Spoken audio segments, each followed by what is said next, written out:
আসসালামু আলাইকুম everyone, welcome back to my channel. আশা করি আপনারা সবাই অনেক বেশি ভালো আছেন। ঈদ স্পেশাল রেসিপির প্রথম স্পেশাল রেসিপি নিয়ে আমি হাজির হয়ে গেলাম। আজকে তৈরি করে দেখাচ্ছি এই মজাদার টাপ কেক। এই কেকটা কিন্তু খুব সহজেই আপনারা মেহমানদের সামনে সার্ভ করতে পারবেন। খেতে কিন্তু অনেক বেশি মজা। তো আর দেরি না করে চলুন চলে যাই আমরা মূল রেসিপিতে।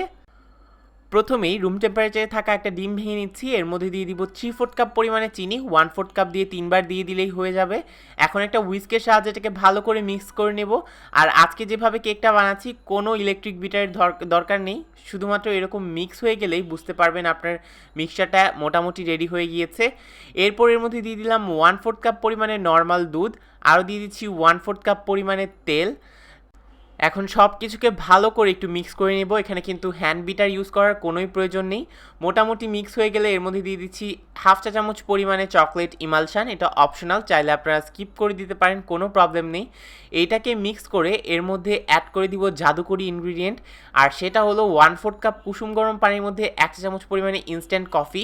কুসুম গরম না, এটা হলো একদম ফুটন্ত গরম। তো এটাকে ভালো করে মিক্স করে নিব। এখানে এটা দিলে কিন্তু কেকটা অনেক বেশি ময়েস্ট হবে আর অনেক বেশি ফ্লেভারফুল হবে, তাই অবশ্যই চেষ্টা করবেন দেওয়ার। এখন ড্রাই ইনগ্রিডিয়েন্টসগুলো দিয়ে দিচ্ছি। এর জন্য দিয়ে দিলাম এখানে 1 কাপ ময়দা। আমি কেক বানাবো আর এরকম ঝামেলা হবে না তা তো হয় না, তো আমি ভালো করে এটাকে চেলে নিলাম। তো এর মধ্যে দিয়ে দিলাম 1 টেবিল চামচ পরিমাণে কোকো পাউডার। চেষ্টা করবেন ভালো ব্র্যান্ডের কোকো পাউডার ইউজ করার। দিয়ে দিচ্ছি 1/2 চা চামচ পরিমাণে বেকিং পাউডার আর 1/4 চা চামচ পরিমাণে বেকিং সোডা। দুইটাই ইউজ করতে হবে। এখন সব কিছু ভালো করে চেলে হ্যান্ড উইস্কের সাহায্যে আলতো হাতে মিক্স করতে হবে। একদম জোরে জোরে মিক্স করতে যাবেন না, একটু আলতো হাতে মিক্স করে নেবেন। আর ব্যাটারটা কিন্তু মোটামুটি লিকুইডই হবে, এরকম টাইপের। তো এটাকে আমরা আজকে একটা 6 ইঞ্চ মোল্ডে বেক করে নেব 160 ডিগ্রি সেলসিয়াস প্রিহিটেড ওভেনে 35 মিনিটের জন্য। চুলায় করলে কম বেশি লাগতে পারে, তো আপনারা এটা চুলায়ও করতে পারেন। তো চুলার থেকে বের হতে হয়তো 40 মিনিটের মতো লাগবে, আর ওভেন থেকে 30-35 মিনিট। তো 35 মিনিট পর একদম ঠান্ডা করে বের করে নিলাম। দেখতেই পারছেন কতটা সুন্দর আর কতটা পারফেক্ট হয়েছে। এখন চলুন এটাকে টাপ কেকে বানিয়ে নিই। টাপ কেকের একটা সুবিধা হলো এটার ডেকোরেশনের জন্য ঝামেলা থাকে না। এর জন্য এখানে সুগার সিরাপ দিয়ে দিলাম প্রথমে। এখানে 1 কাপ পানির মধ্যে 1 টেবিল চামচ পরিমাণে চিনি দিলেই সুগার সিরাপ রেডি হয়ে যাবে। তো সুগার সিরাপ দেওয়ার পর আমি চকলেট ক্রিম দিয়ে দিলাম। আমার চ্যানেলে অনেক টাইপের চকলেট ক্রিমের রেসিপি আছে, আপনারা চাইলে দেখে আসতে পারেন। আর দিয়ে দিচ্ছি চকলেট গানাশ। এখানে 1/2 কাপ চকলেটের মধ্যে 1/4 কাপ পরিমাণে ক্রিম দিয়ে আমি চকলেট গানাশটা বানিয়ে নিয়েছি। আমি আজকে এখানে কিন্তু 2টা লেয়ার কেকই ইউজ করব, কারণ আমার বক্সটা বেশি উঁচু না। আরেকটা লেয়ার কিন্তু আমি শুধু শুধু খেয়ে ফেলেছি। তো ওপরে এরকম লেয়ারে আরেকটা ক্রিম দিয়ে তারপর আমরা উপরে চকলেট গানাশ দিয়ে দিব। আর ডেকোরেশনটা কিভাবে করবেন এটা কি টোটালি আপনার উপর ডিপেন্ড করে। অনেক সময় কি হয়, আমাদের হাতে সময় থাকে না, বাট আমরা চেষ্টা করি একটা সুন্দর কেক সার্ভ করার।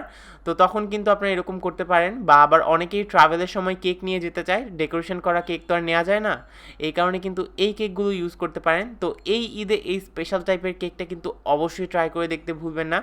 আমি চকলেটটাকে ভালো করে চারদিকে ছড়িয়ে দিলাম। গানাশটাকে দেখতেই পাচ্ছেন কি সিল্কি। একটা ছোট স্টার নজলের মধ্যে আমি চকলেট ক্রিম ভরে সাইড দিয়ে বর্ডার দিয়ে দিব। এগুলো কমপ্লিটলি অপশনাল, বাট আমি দিচ্ছি হলো একটু সুন্দর দেখা যাওয়ার জন্য। দেখতেই পাচ্ছেন বর্ডারের কারণে কিন্তু দেখতে অনেক সুন্দর লাগছে। আর একটু এখানে দিয়ে দিলাম স্প্রিঙ্কেল দিয়ে আমি হলো মাঝে একটা চেরি বসিয়ে দিব, cherry on the cake. So চেরিটা দিলেই কিন্তু কেকটা একদম সম্পূর্ণ হয়ে যাবে। দেখতেই পাচ্ছেন চেরিটা দেওয়ার পর কেকটা কতটা সুন্দর লাগছে। আমার কাছে কিন্তু অনেক অনেক বেশি ভালো লেগেছে। আর কেকটার টেস্ট কিন্তু মারাত্মক মজা হয়। যদি এইবার আপনারা ঈদে সার্ভ করেন, সবাই কিন্তু খেয়ে পাগল হয়ে যাবে আর আপনার বাসা ছেড়ে যেতেই যাবে না।